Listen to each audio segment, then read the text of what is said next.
Assalamualaikum warahmatullahi wabarakatuh.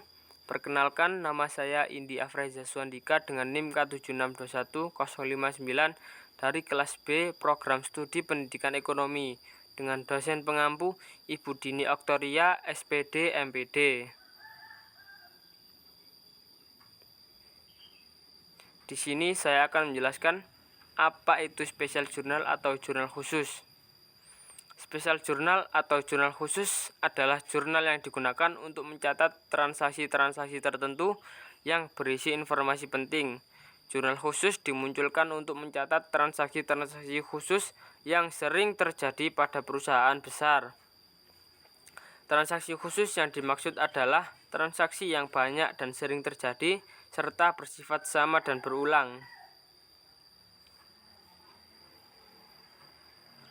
Lalu, apa saja perbedaan jurnal umum dan jurnal khusus?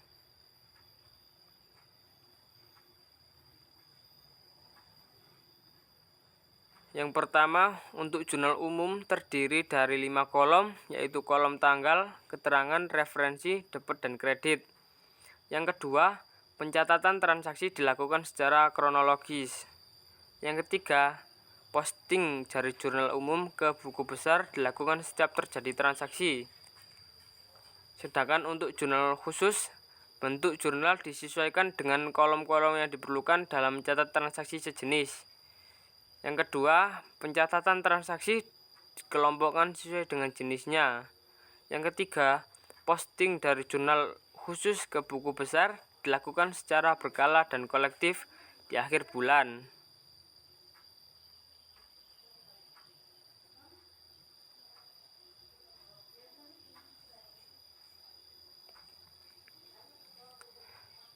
Berikut ada 4 jenis spesial jurnal beserta contohnya.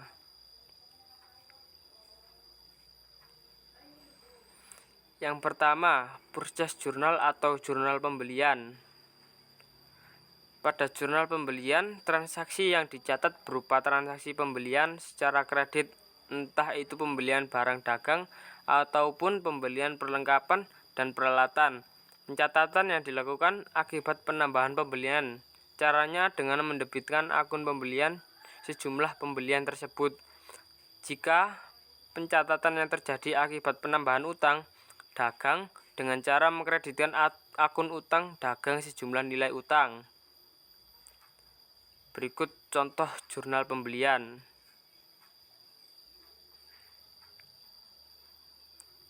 Selanjutnya, sales journal atau jurnal penjualan. Transaksi yang dicatat pada jurnal penjualan termasuk transaksi penjualan barang dagang secara kredit. Jadi transaksi tersebut mengakibatkan saldo yang ada di piutang dagang bertambah dan saldo penjualannya juga bertambah. Seandainya ada penambahan piutang dagang dengan cara mendebitkan piutang dagang, sedangkan pencatatan yang dilakukan kalau ada penambahan penjualan adalah mengkreditkan penjualan. Berikut contoh jurnal penjualan.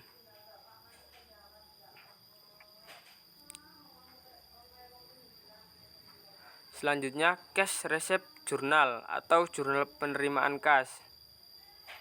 Setiap transaksi yang dicatat pada jurnal penerimaan kas berupa transaksi yang dilakukan secara tunai, misalnya pelunasan piutang, pengembalian barang yang sudah dibeli secara tunai atau retur pembelian, dan lainnya. Jika ada transaksi penjualan barang dagang secara tunai, maka akan menambah saldo kas dan saldo penjualan. Pencatatannya berada di posisi debit akun kas dan kredit akun penjualan. Apabila ada transaksi pelunasan piutang, maka akun kas berada di posisi debit dan akun piutang berada di kredit. Berikut contoh jurnal penerimaan kas.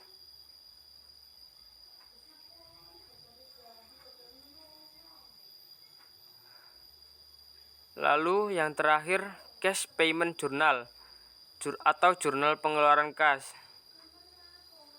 Jurnal pengeluaran kas mencatat transaksi pembelian tunai, pembayaran utang, retur penjualan, dan transaksi pembayaran lainnya. Jika ada transaksi pembelian barang secara tunai, kamu bisa mencatat akun pembelian di debit dan akun kas di posisi kredit. Apabila kamu memberikan diskon pembelian, maka pencatatannya adalah debit untuk akun utang dagang dan akun kas serta akun potongan pembelian berada di posisi kredit. Berikut contoh jurnal pengeluaran kas.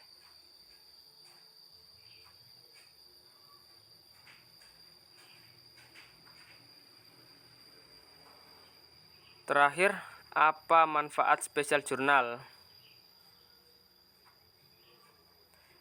Yang pertama, kemudahan pencatatan secara sistematis.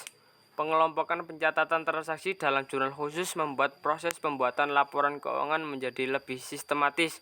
Kemudahan ini juga membuat proses pencatatan dalam buku besar menjadi lebih efisien. Yang kedua, mempercepat proses data transaksi. Dengan adanya pengelompokan data, maka pemrosesan laporan keuangan bisa lebih cepat terjadi.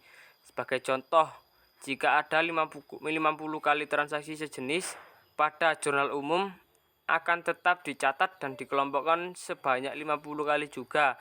Sedangkan dalam jurnal khusus hanya perlu mengelompokkan datanya 1 kali saja berdasarkan jenis akun.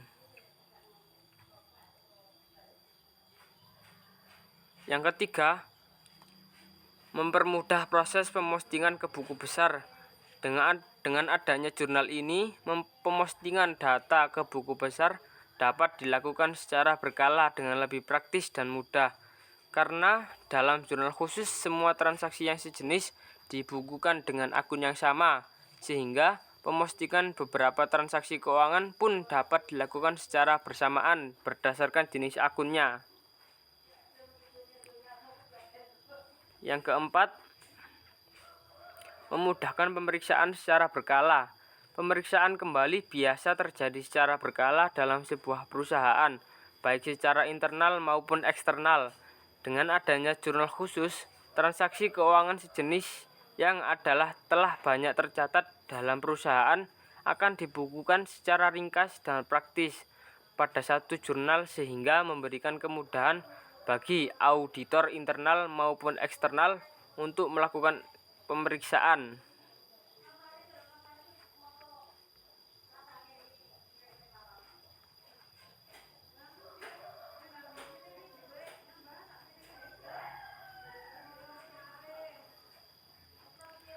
Yang kelima, peningkatan efisiensi.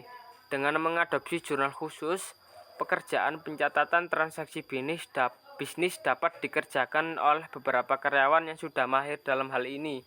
Pencatatan tidak hanya dikerjakan oleh satu orang akuntan.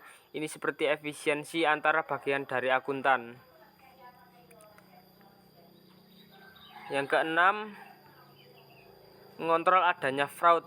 Kemungkinan perubahan laporan palsu atau tindakan fraud lainnya dalam akun akan terpantau dan sulit untuk dilakukan karena transaksi jurnal dicatat secara kronologis dan pihak tertentu bertanggung jawab atas kebenarannya. Yang ketujuh, referensi masa depan. Transaksi yang sifatnya serupa dicatat dalam satu jurnal. Hal ini berguna sebagai referensi masa depan dan menjadikan pencatatan transaksi menjadi lebih mudah. Yang terakhir, meminimalisir kesalahan. Setiap jurnal khusus ditangani oleh orang tertentu yang sudah mahir dengan pekerjaan yang diberikan kepadanya.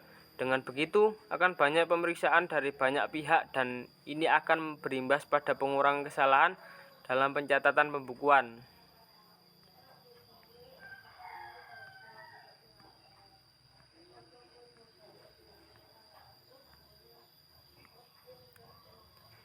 Sekian materi tentang spesial jurnal atau jurnal khusus yang dapat saya sampaikan. Kurang lebihnya mohon maaf, semoga bermanfaat. Wassalamualaikum warahmatullahi wabarakatuh.